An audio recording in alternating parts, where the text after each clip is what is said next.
ED की जांच से हाईकोर्ट हो गया है नाराज। जांच पर उठा दिए हैं सवाल। नाराजगी की वजह क्या है आपको बताएंगे। ईडी की वो कौन सी गलती है जिस पर ईडी को हाईकोर्ट ने फटकार लगाई है, ये आपको बताएंगे। आप लोग बने रहें चौधरी लीगल एसोसिएट पर। मैं प्रतीक चौधरी आपका हार्दिक स्वागत करता हूं इस यूट्यूब प्लेटफॉर्म पर। आखिर क्या है मामला जानने के लिए चलिए चलते हैं टॉपिक की तरफ। हुआ यह है कि जो आजकल जो ईडी है पूरे देश में चर्चा का विषय बनी हुई है। जिसको देखिए वो ईडी के बारे में बात करता है, जिसको देखिए ईडी के बारे में चर्चा करता है। हालांकि कुछ समय पहले तक लोग ईडी को जानते तक नहीं थे। तब लोगों की जुबान पर एक ही नाम रहता था, वो था सीबीआई। सीबीआई भी केंद्र की संस्था है, ईडी भी केंद्र की संस्था है। ईडी का उपयोग पहले होता था लेकिन लोग जानते नहीं थे। लेकिन अब ईडी का उपयोग इतना होता है कि बच्चे से पूछ लीजिए ईडी क्या है तो वो जानता है कि ईडी क्या है। ईडी जो है इतनी सशक्त है कि ईडी जो है हेमंत सोरेन जैसे मुख्यमंत्री को त्यागपत्र दिलवाकर गिरफ्तार कर लेती है। ईडी इतनी सशक्त है कि दिल्ली की सरकार के डिप्टी चीफ मिनिस्टर से लेकर तमाम मिनिस्टर्स, सांसद को जेल में पहुंचा देती है दिल्ली के शराब कांड में। इतनी सशक्त ईडी होने के बावजूद दिल्ली, झारखंड, पश्चिम बंगाल, बिहार में जो चीज़ें ईडी के साथ हो रही हैं वो भी आपसे छिपी नहीं है। ईडी क्या कर रही है और ईडी के साथ क्या हो रहा है वो भी किसी से छुपा नहीं है। फिलहाल जो मामला है वो कलकत्ता हाई कोर्ट से जुड़ा हुआ है। कलकत्ता हाई कोर्ट में सन 2019 में एक याचिका दायर हुई। उस याचिका पर कोई काम नहीं हो पाया, या कहें कि काम की गति बहुत स्लो थी। बहुत क्या कहेंगे, बहुत धीमी गति से ईडी काम कर रही थी।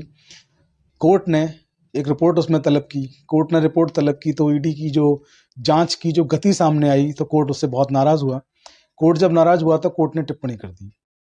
कोर्ट की टिप्पणी क्या थी मैं आपको बताता हूँ। कोर्ट ने कहा कि संपत्तियों की पहचान के बाद भी इनको कुर्क करने में इतना ज़्यादा समय लग रहा है। कुर्क यानी कि आप जानते होंगे किसी संपत्ति की जब कुर्की होती है उसको कुर्क कहते हैं। इतना समय लग रहा है, जिस गति से काम चल रहा है हम इससे संतुष्ट नहीं है। हाई कोर्ट ने कह दिया कि आप जिस गति से काम कर रहे हैं हम इससे संतुष्ट नहीं है, आपकी गति बहुत धीमी है, आप कुछ हासिल नहीं कर पाएंगे और सब अपराधी जो हैं वो बाहर आ जाएंगे। अगर इसी गति से आप काम करेंगे तो सारे अपराधी बाहर आ जाएंगे, क्योंकि 2019 की ये याचिका है और हम 2024 में हैं। ये हाईकोर्ट की टिप्पणी है। हाईकोर्ट ने कहा कि 2019 की याचिका है और हम 2024 में हैं और आपकी जो स्पीड है काम करने की वो इतनी ज़्यादा स्लो है कि सारे जो अपराधी जिनके खिलाफ आपने मामला बनाया है वो बाहर भी आ जाएंगे, लेकिन आप कुछ हासिल नहीं कर पाएंगे।